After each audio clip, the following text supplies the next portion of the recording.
be live. Hello? What have you been up to, Coop? I feel like it's been a while since we talked. Not that much this weekend. It's a bit of a rainy weekend. Yeah. Stay inside, read my book club book of the month. Still doing that? Yep. Met your goal of reading more this year? I did read I did read more this year. So not a whole lot, but read more. It's keeps my brain sharp. In my now that I'm in my twilight years, Yeah. it's very important that I keep my mind active. Yeah, I believe you. I'm hitting the same thing myself. I'm a little less sharp every day.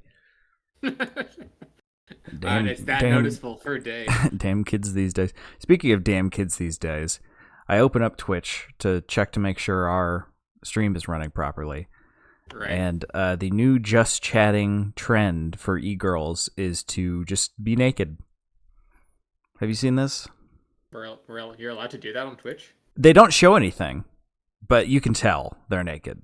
Well, I mean, I know you're naked right now, but... Well, yeah, but we don't have cameras on, so that makes it okay. I'm doing it for my own sick thrill, not to try and make money from, our viewers. I kind of assumed that was against the, I don't know, terms of services or whatever.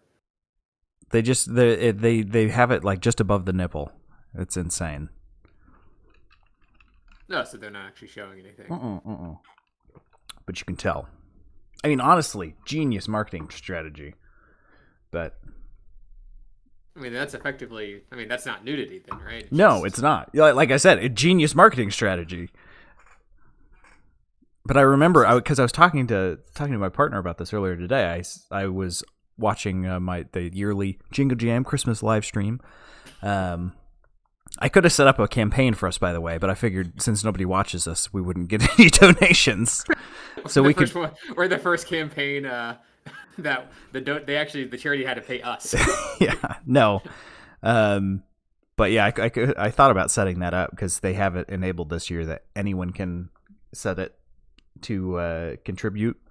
But anyway, I was watching the first day or so of that because I don't really get on Twitch otherwise. And when I went to the Twitch homepage, I saw the first of these ladies who was naked, but not actually naked on stream. And I thought, damn, is that allowed? And I just opened it up so I could make sure our stream was running, and I saw a bunch of copycats. I'm like, okay, I guess it is. It hasn't been cracked down on yet. I guess this is like that hot tub thing that took off. I mean, that's I don't know what to say. That's getting their bread. Yeah. Hey, I bet they're making a lot of money from it. I'm not judging them. I'm judging the people that are donating to them.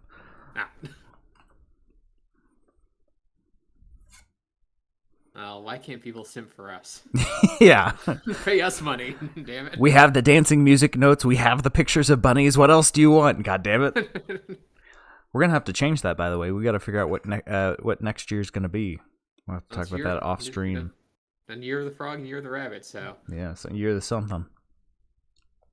Are there any other animals? Not that I know of. Jeez. Been wrapping Christmas gifts all day.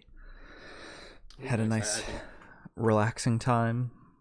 I've been doing my Christmas ordering myself. Yeah, I wrapped everything I have, and I think everything I've ordered is here, but I need to order everything else now.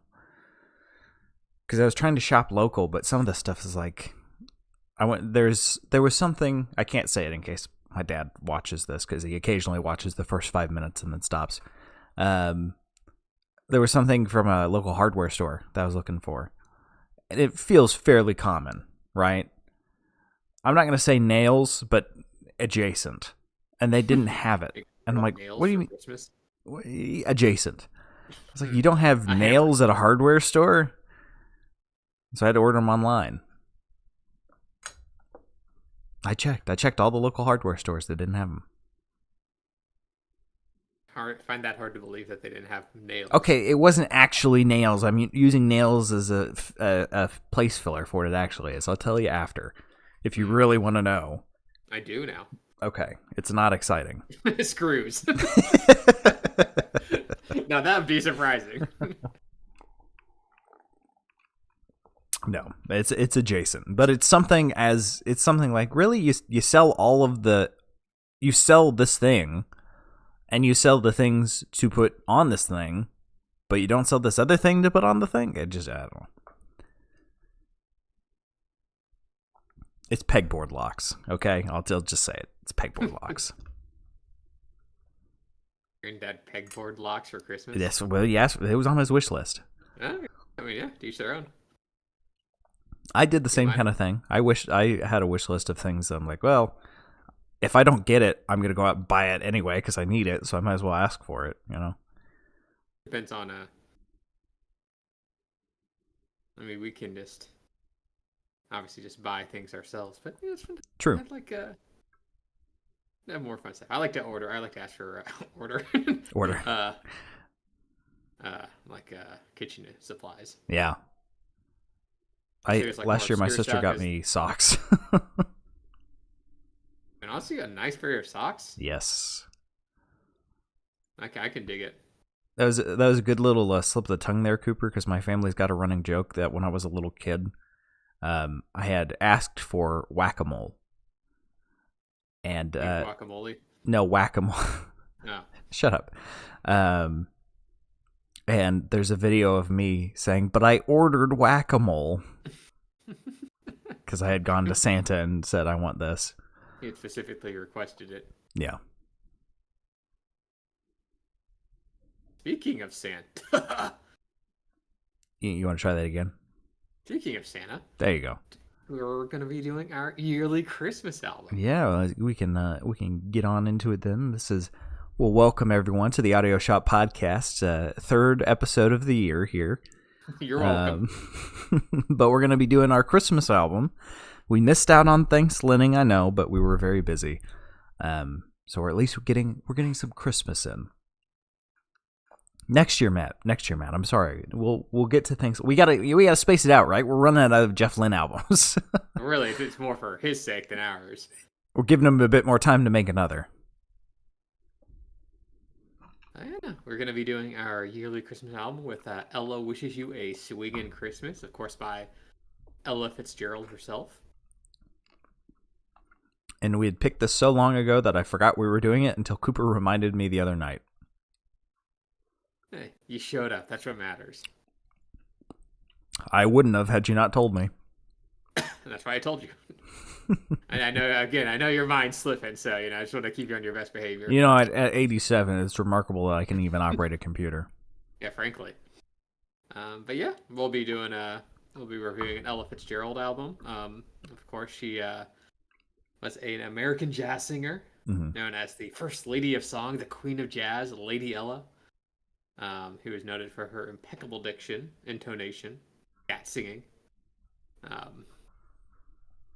Of course, she had multiple musical collaborations. Louis Armstrong being among the most proficient or prolific. Now I'm getting my brain about that. Yeah, well, he was the first man on the moon too, of course. That's true. Great biker too. And although he got done in for that, doping scandal. Of course, he was doping for his trumpet playing. But she's won 14 Grammys, Presidential Medal of Freedom, so well lauded. And this is her 1960 album, Christmas album. Mm-hmm. Which she's actually had a couple. This is her more famous one, and has become. She covers a lot of Christmas staples, some of which are like the default version of the song. Yes, a couple of them, yeah. So she has joined the proud lineage of very successful Christmas albums. Right, you get in that rotation, you are set. You are making bank. You don't even need the album, just a song. A single one is all you need. Mariah Carey could probably buy a country. Yeah. And not even just like the really small ones. Maybe one like a medium-sized European one. Yeah. We're not just talking Liechtenstein. But yeah. So with that, we can get into it with track number 1, Jingle Bells. What a classic. I mean, this album hits most of the big ones. She wasn't really leaving herself any room for other songs, considering her first one just kind of hit all the big ones. Well, this one's I was reading up her. This one's like the more like secular Christmas songs, and then her other Christmas albums like the more like religious oriented Christmas songs. So kind of like what Elvis tried to do, but both on the same album. Yeah. So Ella like to split that up between albums. Oh, but it starts with Jingle Bells. And of course, it's swing music. Well, yeah, it's Ella's Swinging Christmas. It said it right in the title. It's right in the title. I think more albums should just say what genre they are in the title of the Yeah. album. Got a little bit of muted trumpet there in the right ear, which was doing something for me. It is really nice. Yeah, throughout the album, she performs with a studio orchestra conducted by Frank DeVol. So that's kind of a consistent presence throughout this album. Mm-hmm. And I really love when artists change up the lyrics to make it yours, which gives a lot, because I've heard Jingle Bells a million times. Have a little bit of the melody in there, but mix it up, makes it a little more fun. She does that throughout this album. Yeah. She'll kind of, excuse me, she'll kind of do a little bit of, not sure if it's quite ad-libbing, but certainly has that feel to it. Of course, ending the song on "I'm just crazy about horses." Yeah, so and is a goated lyric. I believe it with the cover of the album. It's a really freaky picture looking of a horse. Yeah, and it's not very. The more I look at it, the more I think that's actually not very Christmassy. No, unless like unicorns are related to Christmas somehow. I don't think so. Well, of course, the last unicorn went extinct in 1969, so right. That's lost to history. Paul McCartney actually hit it with his car. Yeah. Ringo took its horn. Yeah, I mean it's a swing cover of Jingle Bells, and it's very good. Jump into track 2 if you're ready, Coop. Yeah, track number 2, Santa Claus is Coming to Town. A little more relaxed version of this song. And yeah. Of course, Ella's vocals at this album are, top notch. Yeah, I mean, also, she just completely different song for the first, 30 seconds? Yeah, she just added her first lyric, which, hey, why not? She invented a whole new verse and delivered it with such confidence that I didn't even question it. I mean, most Christmas songs aren't like lengthy. No. And I mean, most of the songs in this album are like 3 minutes or less. Yeah, they're all a little shorter, but they don't feel that way. I mean, it's Christmas music, so yeah. Obviously it doesn't exactly overstay its welcome. Mm-hmm. I'm sure there's some 11-minute prog rock Christmas song out there, but not on this album. Yes. Of course, I like the little backing vocals that come in every now and then that add a nice variety to it. Yeah. The backing vocals are nice. I have to call out though, Big Daddy's Watching. That's an interesting line. They didn't know. It was 1960. How would they have known that Daddy was going to end up having a sexual connotation? It's still odd that it has a sexual connotation to me, but whatever. It'd be odd to Ella too if you told her that back in 1960. Here, look at this TikTok of somebody using Daddy. What the fuck are you holding?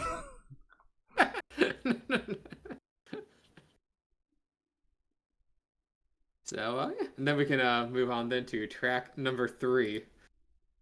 Have Yourself a Merry Little Christmas. I feel like this song's usually typically sung a little more, I don't know, somberly, a little slower. Yeah. Be a little more jazzy.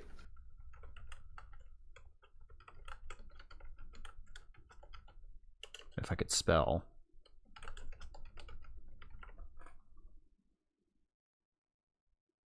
that's just the swinging nature of the album.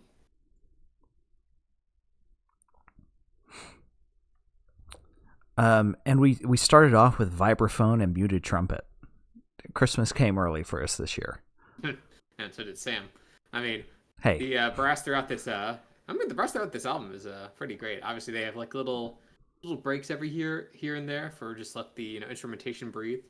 Yeah, and this one we've got the breakdown in the middle with the woodwinds in the left and the brass in the right. Oh, that was really nice. I think the temptation for Christmas albums especially is that it's all vocals all the time, which I mean, Christmas songs are kind of the vocals are the focal point. So I appreciate having a little bit of time just to let the song breathe a little bit, or at least let the album breathe a little bit every couple of songs. I like Bublé's voice, but on this Christmas album, it's just like it's all Bublé. Yeah, she mixes it up a little bit. No Santa Buddy on this album, though. No. That's a darn shame. We do have something else later, but we'll get to that. Jumping to track 4, if you're ready, Coop. Yes, track number 4. What are you doing New Year's Eve? Which I think is it's not your typical. I guess it's not even a Christmas song. Technically, it's a New Year's Eve song. Yes, very specific. The rarest of holiday songs, right? You get this, and you get that one Rudolph movie, and that's it for New Year's Eve. With Eon. Yeah, exactly. Rudolph's Shining New Year. Do I have that one? Yeah, Rankin Bass. No, I've got the Rudolph the Red-Nosed Reindeer. Honestly, the Rankin Bass Rudolph movies are my least favorite. I prefer the other ones. They're fine. Rudolph's voice actor in those is a little annoying. He sounds so like stuffed up. He does, yeah. It's just the color of his nose. It's not like it's something wrong with it. It's not because he's got a cold. His nose is just red. Well, back to the song is I actually really like this song. I'm like, gosh darn, Ella. I like her vocal delivery on this. I will say, way too much mouth sounds. What? No. You can hear the clicking and clacking of her tongue. It's intimate. It is a love song. But that being said, holy shit, is it impressive sound quality. This was recorded in 1960. I'm like, wait a second, how the hell did they record that? It's so crystal clear. I mean, yeah, her voice is coming right through. Because this, I mean, not to be like, oh, the 60s was the dark ages, but like, this is so clear.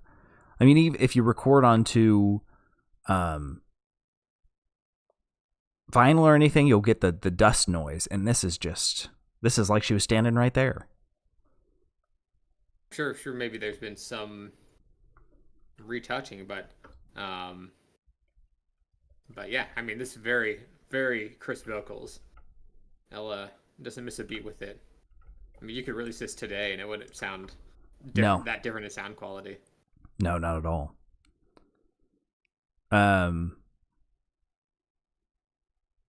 But like, it's the equipment. I mean, not to say, oh, it was the dark ages, but like, you listen to a Beatles album.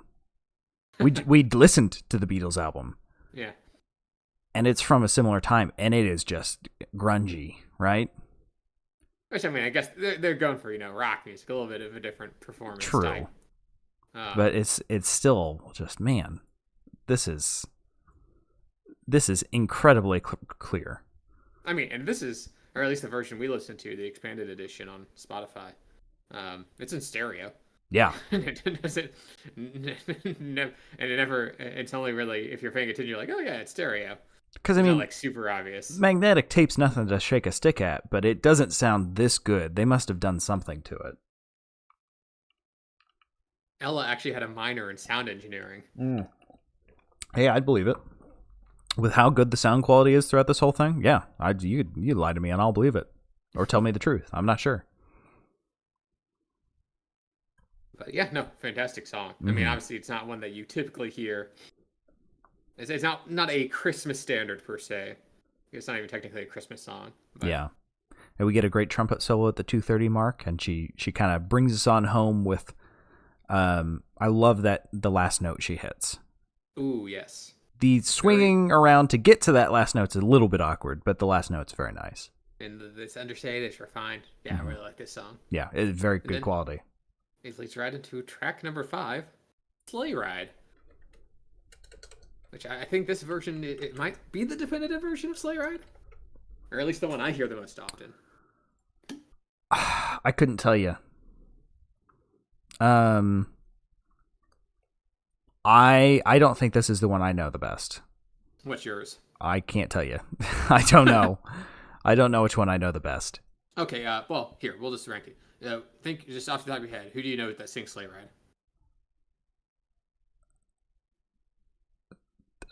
What's his name? Wow. We did his album before. Michael Bublé? No, not Bublé. Not Bubbly.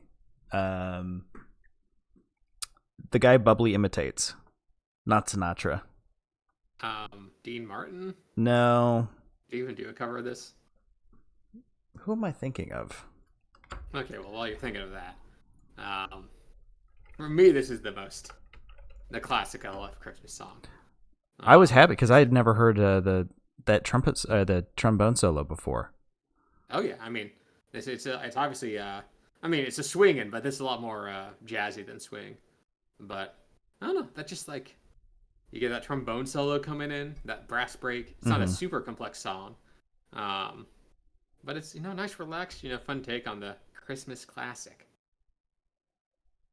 Yes. I will say I do have one gripe. Is I don't like the way she says "giddy up."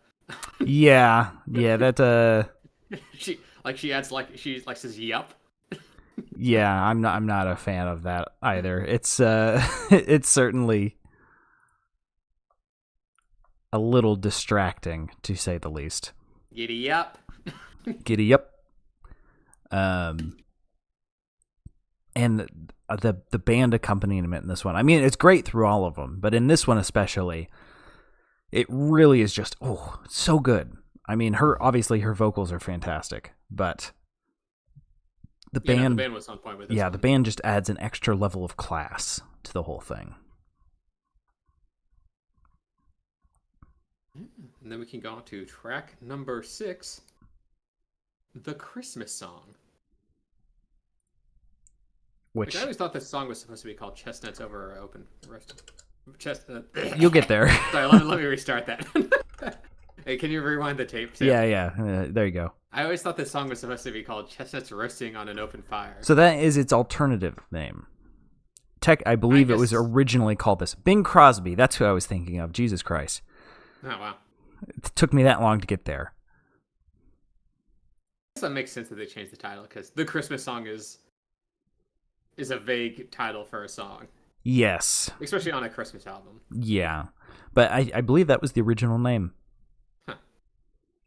And it can't be Christmas without a glockenspiel. We're even given a solo. Actually, going back to this, I'm pretty sure this is a vibraphone. Glockenspiel's a little bit harsher. They're just not really using the vibraphone part of the vibraphone. The tubes at the bottom make it a little more mellow. I mean, certainly a more mellow version of this song. Mm-hmm. A little more relaxed. I mean, it's already what are you talking about more mellow? Chestnuts Roasting Over an Open Fire is already a very mellow song. I mean, but this is like a mellow version. Like the interpretation's nice, but it's I don't know. I found this version to be a little bit more milquetoast than your typical chestnuts. Really? I found it very relaxing and enjoyable. It's relaxing. It just I don't know, little more maybe bare bones. Fair enough. I quite enjoyed it, but I think occasionally not shifting everything up too much. Like, if you were going to pick one Christmas song to kind of play it straight, I think this one is, because it fits best with her style, right? It's a little more relaxed. Already a little bit jazzy to begin with. Yeah, fair enough. Jumping to track 7 if you're ready, Coop. Track number 7, Good Morning Blues. Oop. Which, I'm not sure how that's a Christmas song, but I will say it is finally a song about being in love with Santa rather than just trying to bang him. Santa deserves a committed relationship. Yes. He's not just some sexy lump of meat. Exactly. She wants to spend some time with him. Quality time. Not just a quick ho ho ho and go. Everyone asks, when's Santa coming? Don't ask, how's Santa coming? No, hold on. Right? No, yeah, I mean, it's I guess a non-standard Christmas song. Mm-hmm. Or at least one that you don't really hear a lot of. And so it's certainly a little more bluesy, as the title suggests. A nice little change of pace on the album. Mm-hmm. And we get more of that vibraphone, which I can never get enough of. It's just such a good sound. You do like the vibraphone. I do. The glockenspiel love is a joke. I don't like how that sounds. But vibraphone is very nice.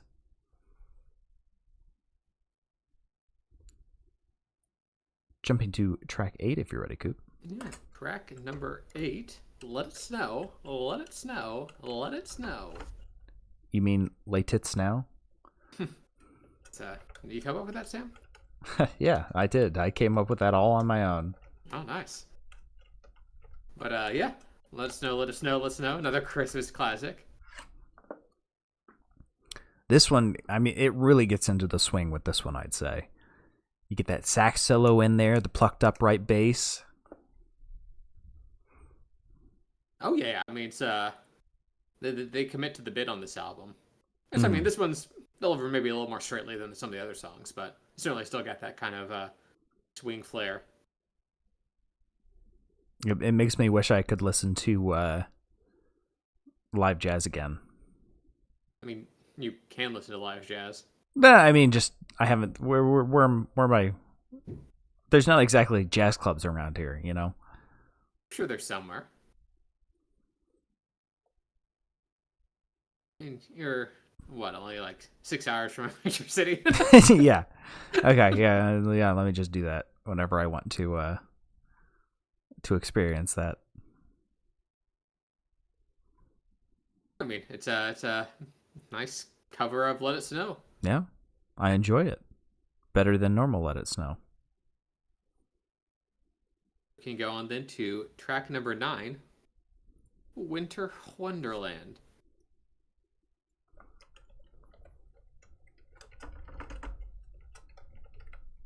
And this keeps going with that big swing energy. Still got that plucked upright bass. And it's entirely in the right ear, but somehow it works. I don't know how, but it does. I definitely like the little instrumentation flourishes on this song. Mm-hmm. That kind of poke into the song. I will say, every time I hear this song, I wonder who is Parson Brown and why is he marrying children together? Yeah, I don't know.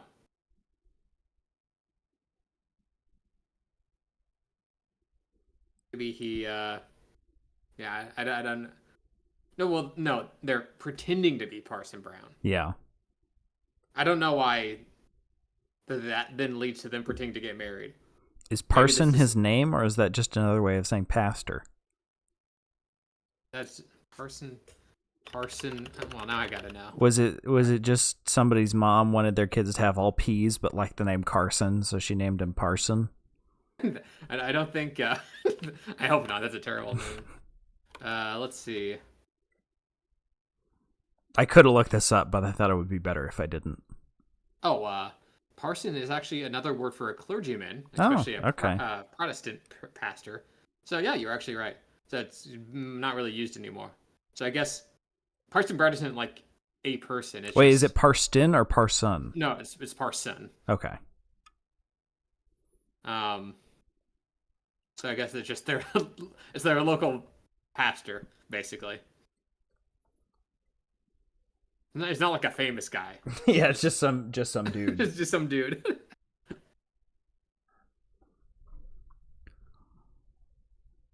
It's good rendition though. I love the big band swelling at the end. It really drives the whole thing home. Oh yeah. Great song. On to track number 10, Rudolph the Red-Nosed Reindeer. This one tells a story, Sam. It does. I mean, the next one does as well, but I always get a little peeved where with the lyric that says, no one's talking about Dasher and Dancer, but no one ever talks about Rudolph. Like, people only talk about Rudolph. Listen, before this song, nobody talked about Rudolph, okay? Didn't anyone talk about the other reindeer either? Yeah. You know them.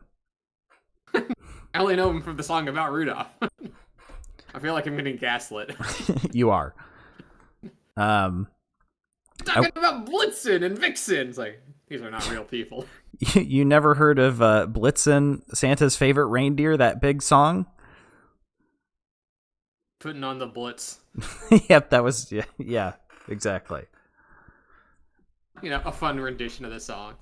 It's just like, it doesn't have like the call and response, but it does have a nice little piano solo. Unexpected on a Rudolph song. I don't know. It's kind of samey for me in terms of Rudolph renditions. Samey. Yeah, I'm not the biggest fan. I mean, the piano solo's good. We get the standing bass accompaniment. She mixes it up a little bit in the middle, but then she just does the end again. She says to hang your nose down, Rudy. Yeah. What other songs called Rudolph Rudy? Maybe just this one. I swear I've heard another one.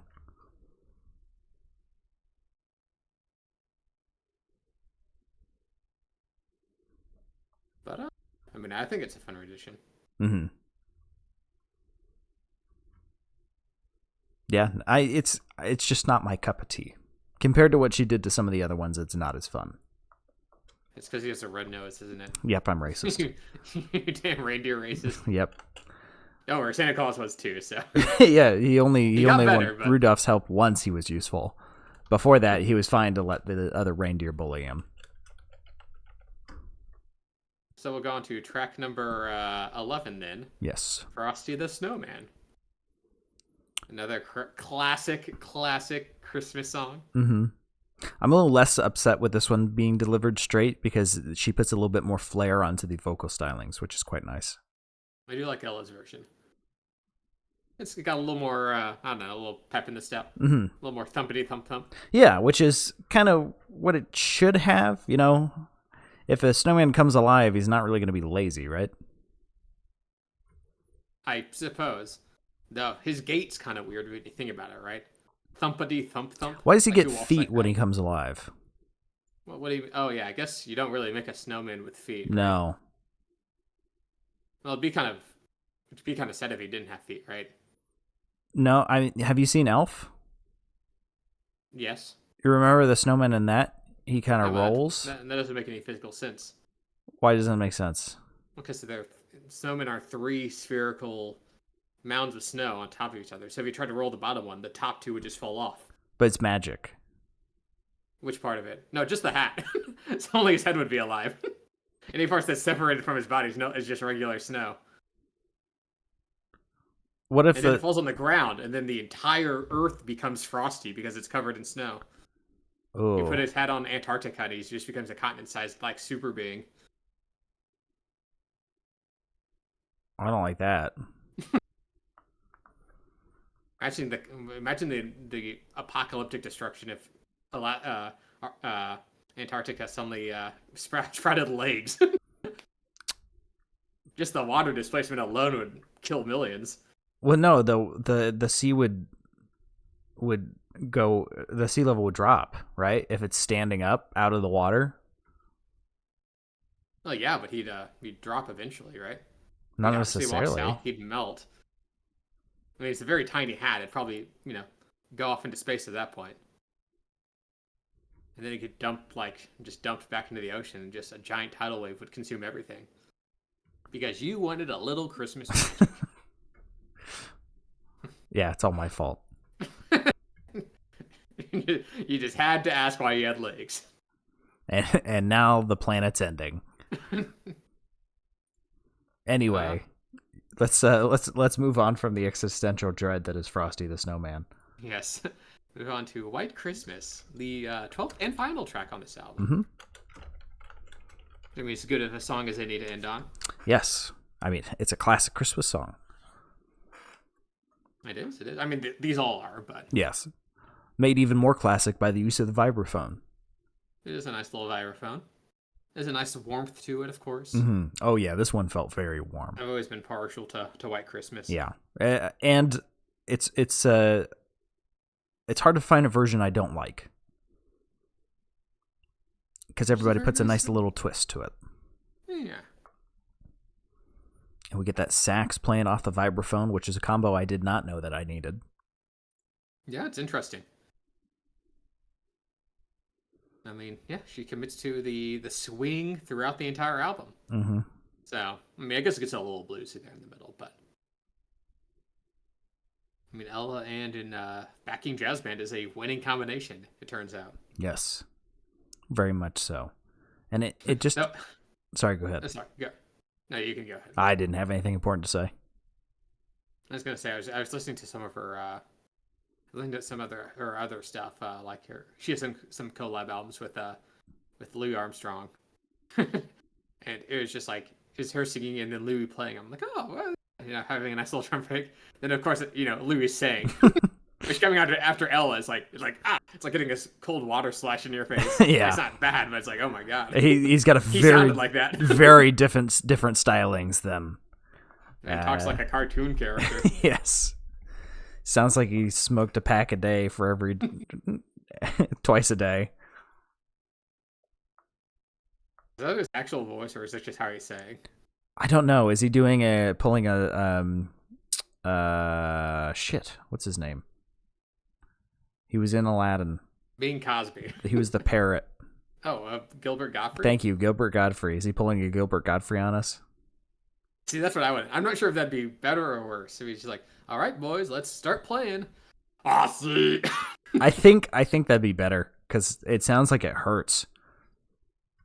Unless if that's his voice, then maybe he doesn't hurt. That's just how he talks. Yeah. I still like to believe that Gilbert Gottfried actually just talked like that. Now that would hurt your voice. Yeah. I need trees of green. Roses too. He should have done more requests. He could have made so much more. I guess he was already rich, so he didn't need it. But... I don't think it was hurting for money. No. He was the parrot in Aladdin, Sam. Yeah. That's big time money. Kind of hard to... And Aladdin, too. The Return of Jafar. Huh. That's the album. That is the album. So, what would you say? What would you say your least favorite track on here is, Coop? I don't really care for the Christmas song. I don't know. Just I thought it was a little more of a scarce version of chestnuts roasting on an open fire, which I'm typically a big fan of. I just wasn't feeling it so much on this album. I'm guessing yours is Rudolph. Yeah, you're correct. Just call me out like that. Well, you did say let's say some regrettable things about Rudolph in the heat of the moment. All right, hold on. Don't be putting words in my mouth.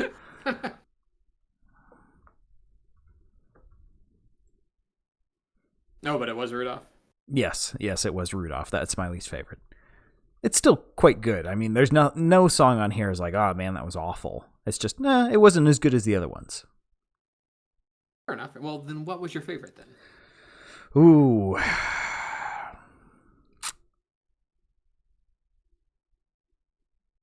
Maybe Sleigh Ride? Actually, I think What Are You Doing on New Year's Eve? Ooh, good choice. That is also mine. Even though I really hated the mouth sounds, just the audio fidelity on that was crazy. Quite crisp. Yeah. Or have yourself a Merry Little Croissant. I don't know. A Merry Little Croissant. Any of those are really good. The A side of this album is quite strong. Yeah.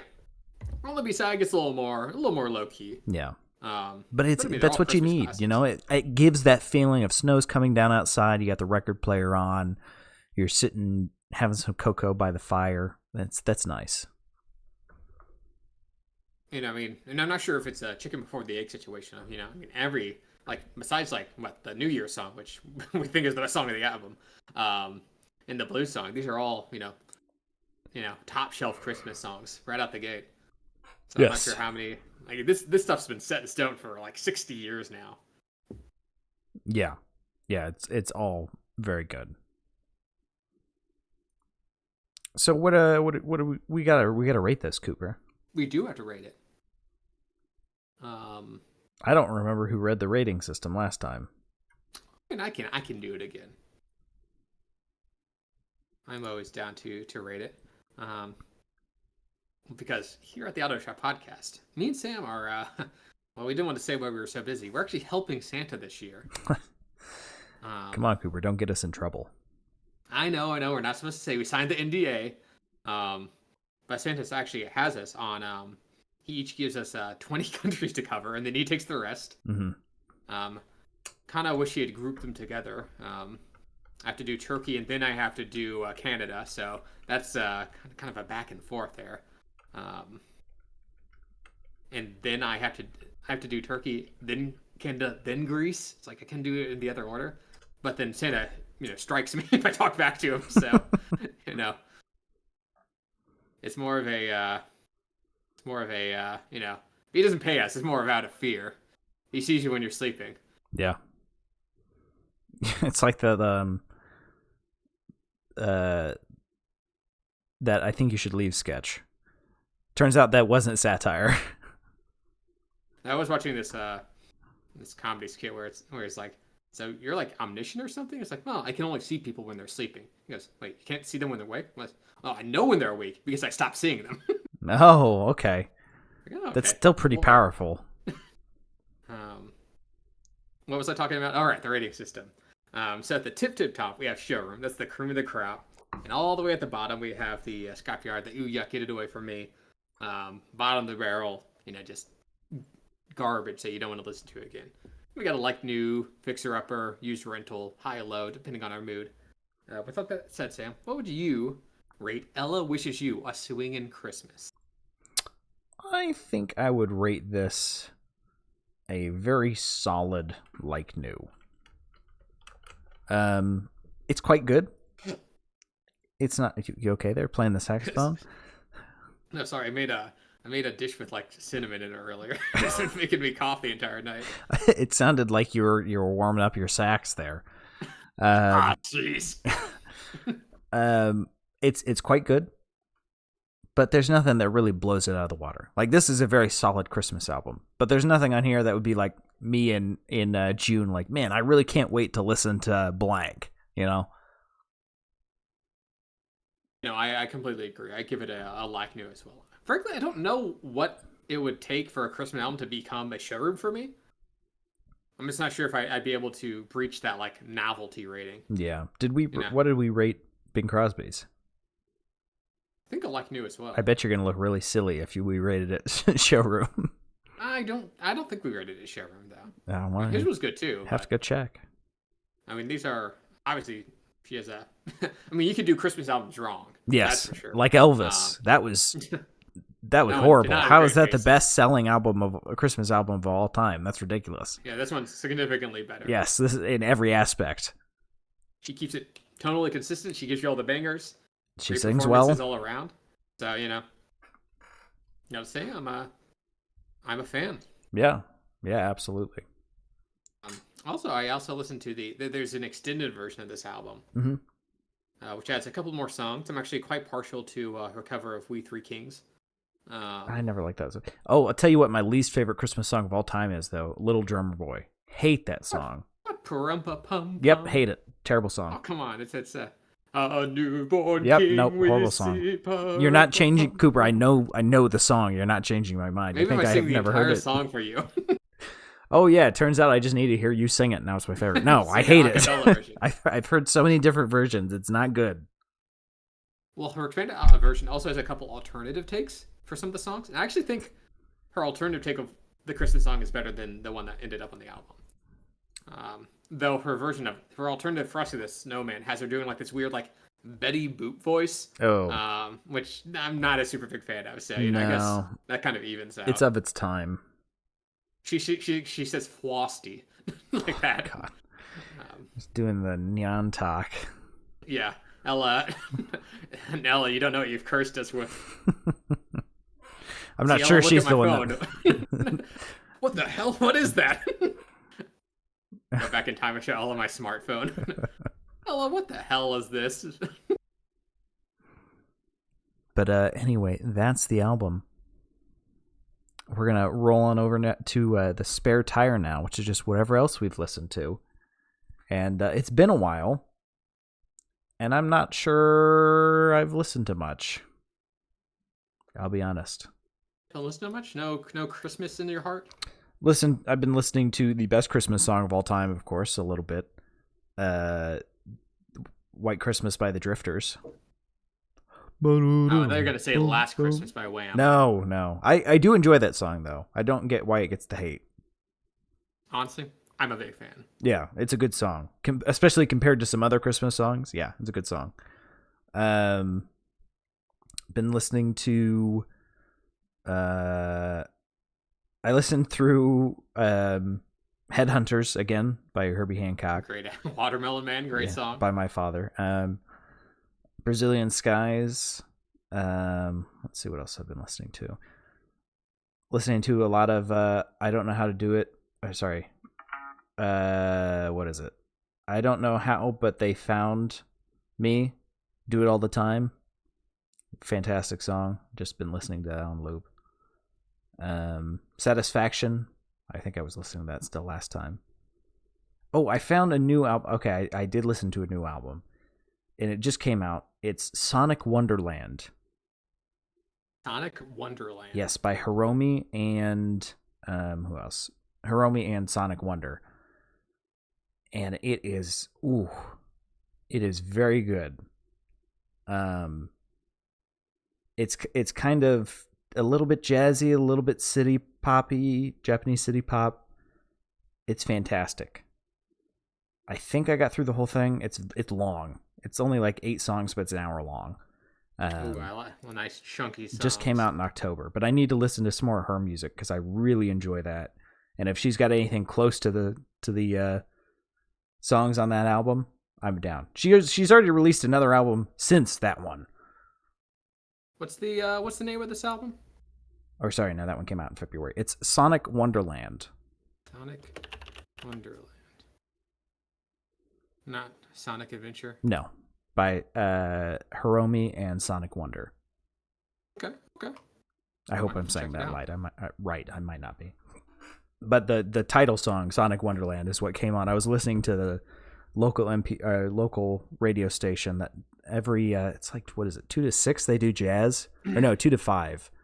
And that was on there. And I quickly whipped out Shazam and I'm like, tell me what the song is. Tell me. Because I still use Shazam. Right. That still blows my mind. That might be showing my age a little bit. But the fact that I can click a button on my phone and it tells me what I'm listening to, crazy. It's still useful. Yeah, I still use it pretty frequently. What about you, Cooper? What have you been listening to? I've been listening to some music.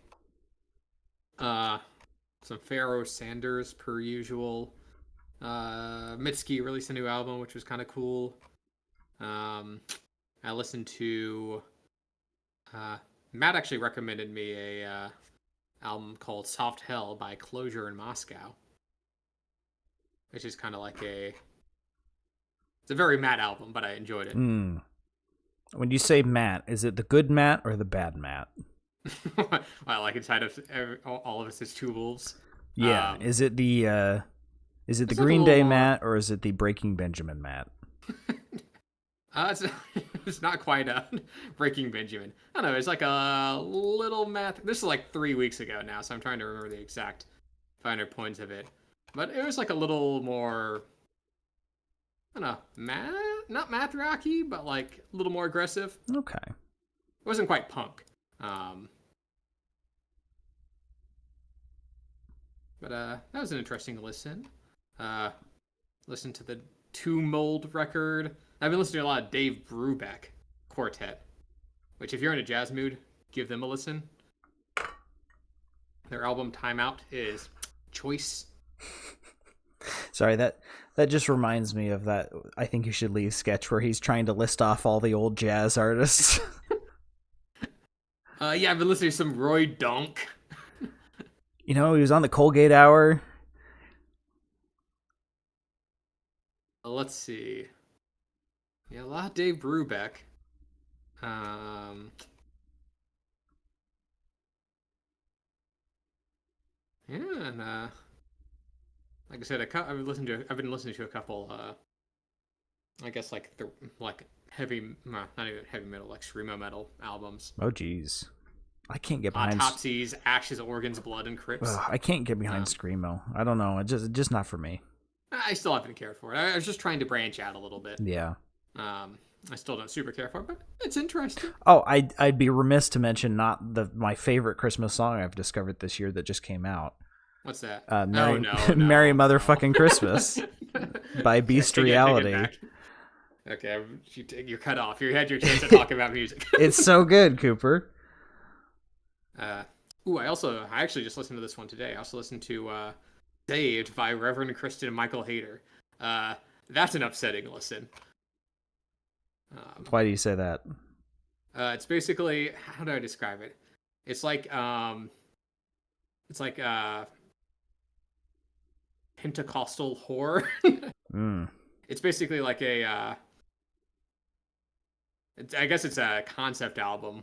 There's like this very like lo-fi, like almost like Appalachian like church hymns, but also like very distorted and like very spooky. I think to say. Obviously, getting some subtle messages across there. Yeah. Like I said, very upsetting listen. But interesting. I think maybe it's not a interesting. fun for the whole family Christmas album, but yeah. I had a really interesting playlist going last night. It was kind of some older jazz. I wish you could see the history of the songs you listen to on Spotify. But I can't remember what I started it with. Excuse me. Just a couple of Christmas songs, and it put us into this really old jazz kind of thing. Just very down to earth. It was really nice groove. Some of it would be Christmas music, and then it would throw in something from left field like "Evil Woman" by ELO, or just a couple other strange things. But it was enjoyable. That was one of the first times in a while that I felt like the radio was just hit after hit after hit. Because usually I'm not a big fan of the radio feature.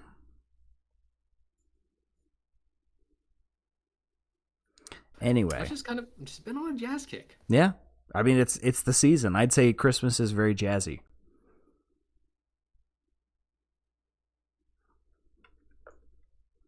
All right. That's the show. That's it. Yeah, that's the year.